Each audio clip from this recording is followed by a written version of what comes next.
Et yo l'équipe, ravi de vous retrouver aujourd'hui pour cette nouvelle vidéo, et comme vous le voyez j'ai mis en place justement mon petit achat chez Ant House, une tour qui sert de grenier à graines, et vous allez voir que c'est plutôt intéressant. C'est un achat que j'ai fait dans le but justement de vous divertir et de me plaire également. Ça me permet de les observer dans une petite difficulté en soi, de voir comment elles vont réagir avec cette sorte de petit contenant possédant pas mal de graines, donc le grain d'or pour eux on va dire, hein, clairement c'est...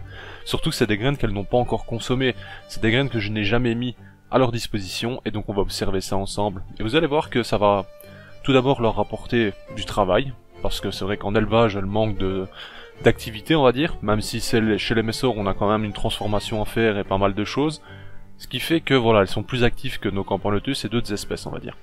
Mais je trouvais que c'était pas suffisant, donc je voulais voir si je pouvais leur apporter une petite complication et un petit amusement par la même occasion, même si je pense pas que ça les amuse pour autant, mais en tout cas nous ça va nous amuser. Alors ça m'a pas coûté grand chose, hein, je vous mettrai les liens directement ci-dessous, donc c'était 2,99€ je crois, une petite impression 3D d'une tour comme ça, bah, c'est mini, hein, c'est très petit mais ça suffit franchement et c'est très sympa.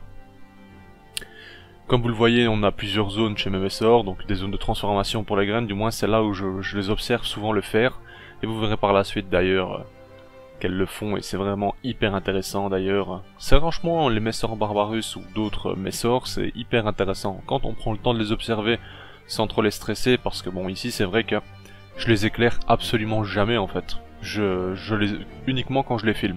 En autre temps, je les regarde à la lumière naturelle. Donc c'est vrai que là, à chaque fois que je déclenche ce flash chez elles, ben voilà, c'est la panique à bord et on déplace tout ce qu'on peut, enfin vous voyez. Maintenant, bon, hein, c'est un petit détail. Hein. Mais sinon, moi, comme je dis, cette tour était vraiment... Enfin, avait pour but de voir combien de temps ça leur prendrait, parce que c'est vrai que si je dépose les graines dans l'aire de chasse, comme vous le voyez là, hein, vous allez le voir, là j'ai mis quelques graines pour les appâter et leur faire comprendre que voilà, il y a du boulot. D'ailleurs, là, vous voyez cette ouvrière, elle saute directement dessus, elle se dit waouh, ça y est, c'est quoi ça? Enfin, vous voyez, elle, dès qu'elle trouve de la nourriture, le réflexe c'est de tout ramener au nid. Là d'ailleurs, elle est un peu surexcitée, elle sent l'odeur partout, enfin vous voyez, c'est particulier. Et là, vous voyez la taille de la graine par rapport à l'ouvrière, on se dit, bah d'ailleurs certains diront, ouah, les graines sont trop grandes, c'est pas bon, machin. Ok, c'est pas bon, c'est vrai.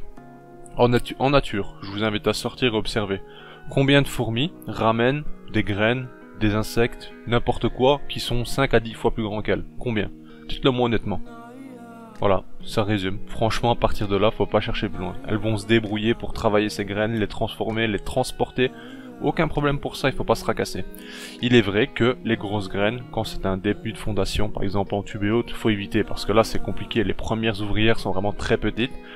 Et c'est d'ailleurs pour ça aussi que les messors génèrent des ouvrières de plus grande taille et autres pour le transport, que ce soit le transport des graines, mais également par la suite, de ce qu'on appelle des super majors, entre guillemets, le transport des sexués qui sont forcément d'énormes nymphes, et d'énormes larves dans un premier stade, etc. Enfin bref, ça on va pas rentrer dans tous les détails, mais c'est également pour ça qu'on verra par la suite, si tout se passe bien, de très gros majors. Vous avez pu apercevoir dans les images d'ailleurs que j'ai un très joli major avec une tête bien orangée, il va seulement devenir rougeâtre par la suite, mais ça fait plaisir. Et vous voyez sur ces images à l'instant d'ailleurs que elles ne se font pas prier pour ramener au nid de très grosses graines. Alors elles emploient une méthode très simple, les deux pattes avant, ce qu'elles font, c'est qu'elles les serrent justement contre la graine, elles cèdent de leur mandibule pour essayer de maintenir celle-ci, et avec les quatre pattes arrière, elles tirent tout simplement vers la zone où elles doivent ramener. Alors certes, elles savent pas les prendre dans les mandibules directement, mais vous verrez que j'ai des ouvrières et justement des majors plus gros qui iront casser ces graines et commenceront le traitement, on va l'appeler comme ça. Franchement, je trouve ça hyper impressionnant. Et il fallait que je varie aussi un peu au niveau des graines, parce que c'est vrai que je leur avais seulement proposé 2 types de graines, et je trouve que c'est pas suffisant. Dans la nature, elles ont bien plus de variété. Pas uniquement des graines comestibles, comme nous, comme on pourrait consommer nous-mêmes, mais bon.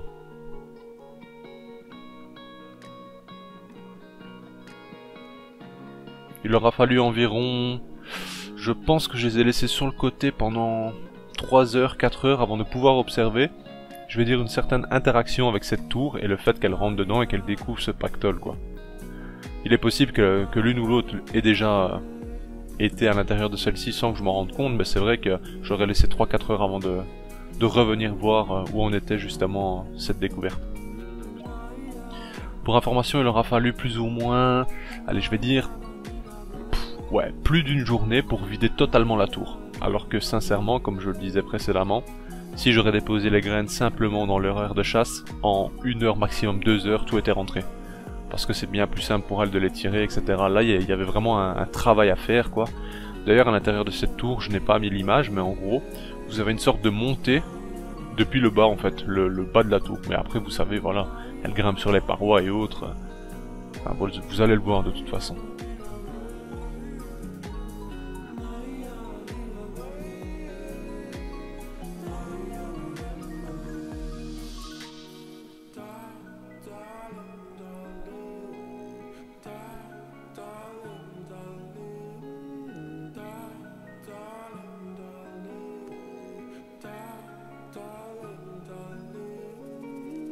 Là c'est marrant, elles sont un peu perdues, elles ne savent pas trop où aller, comment faire, toutes les ouvrières veulent s'en charger, et au final elles restent sur place du coup.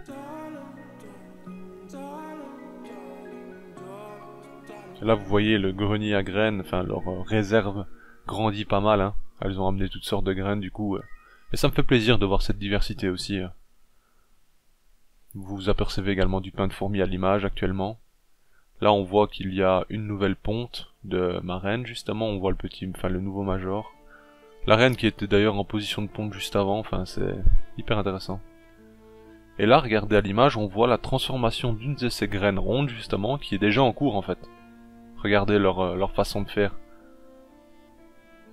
Généralement j'observe qu'elles ont le gastre un peu replié vers la graine, enfin du moins vers la mâche, enfin je sais pas comment appeler ça.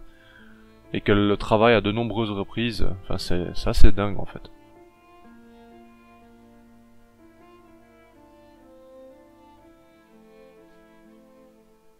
Au final c'est un petit gadget qui ne m'a pas coûté grand chose, mais qui nous apporte une certaine satisfaction à l'observation, et qui m'a fait plaisir moi de voir justement mes ouvrières comme ça s'atteler au travail, et à descendre et à vider surtout ce grenier en impression 3D, c'est hyper stylé.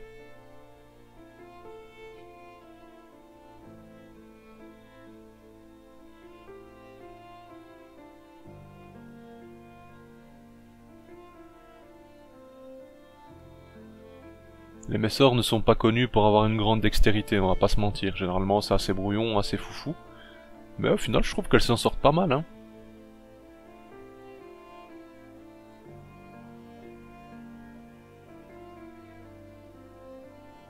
Regardez, celle-ci c'est carré, elle sait où aller, elle y va sans trop de problèmes, c'est net et précis.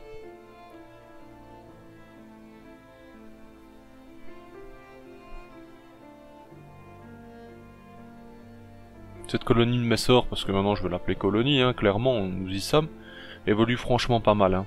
J'ai une belle évolution cette année, je suis assez satisfait. C'est une colonie qui vient de chez Ant House, ou alors attendez, non c'est une colonie, celle-ci non, elle ne vient pas de chez Ant House. Je l'ai reçue, enfin je l'ai récupérée justement, si vous vous souvenez dans mes premières vidéos, j'avais parlé d'une colonie que j'avais récupérée d'une personne en Belgique justement qui ne s'en sortait pas, certainement... Enfin, il faisait pas assez attention, du coup, en générant du stress chez elle, il avait vraiment perdu l'ensemble des ouvrières, et elle était redescendue à... Enfin, il y avait, quand je l'ai récupérée, ouais, il restait 2 médias, une ouvrière, c'est ça. Et la reine. Donc, elle a vraiment vécu un moment de merde, cette jeune colonie, et maintenant, vous voyez qu'elle a explosé, quoi. Elle est remontée ensuite à 30 ouvrières avant l'insertion dans justement ce nid que j'ai essayé de chez Ants HQ. Pour rappel, hein, qu'on m'a dit que c'était un nid, ça n'allait pas aller, blabla, et tout ça. Et au final, elle a explosé, hein. Elles sont déjà, j'estime la population à 125-150 ouvrières, et ça ne cesse de croître, donc c'est franchement bien parti, et ça fait plaisir. J'aimerais bien monter cette colonie à, je vais dire 500 000 ouvrières, et ensuite je m'en séparerai pour laisser profiter à d'autres, parce que il est vrai qu'une fois que vous avez découvert les majors, etc., et l'ensemble des castes dans cette, chez les Messors, bon, est-ce que j'aurais vraiment l'envie de les garder, les observer indéterminé, enfin je veux dire sur la longueur, je ne sais pas, on verra, peut-être je m'en séparerai, je ne sais pas encore, mais je pense que ça sera plus dans cette idée là quoi. Maintenant, je n'attendrai pas les sexuer, parce que, ok c'est un super moment, mais je préfère attendre de sexuer dans d'autres colonies de mes campos par exemple, que chez les Messors, c'est vrai. Maintenant nous y sommes pas encore, hein. Il y aura encore un bon moment avant d'atteindre ce nombre, et j'attendrai surtout de voir un peu toutes les différentes tailles bien entendu. J'aimerais bien voir des majors hyper impressionnants. Tester leurs morsures aussi avec les mandibules. Je testerai aussi.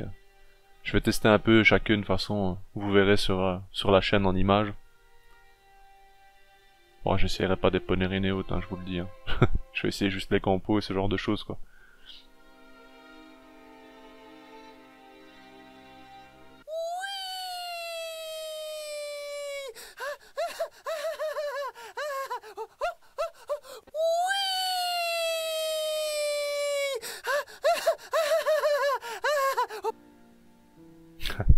Vous avez vu, mine de rien, la force qu'elle a. Une seule patte, elle retient la graine et elle-même. Enfin, c'est quand même incroyable, les fourmis. Hein. C'est extrêmement passionnant.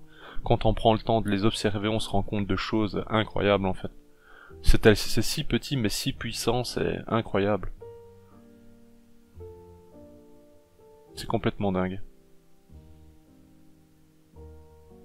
Enfin, voilà l'équipe. Je vais terminer cette vidéo ici du moins dans le vocal, je vous laisse profiter des quelques dernières images, j'espère en tout cas que cette vidéo vous a plu et que cette petite tour vous a satisfait, c'était plutôt sympa pour ma part, on se dit à bientôt pour de nouvelles vidéos, et ciao l'équipe.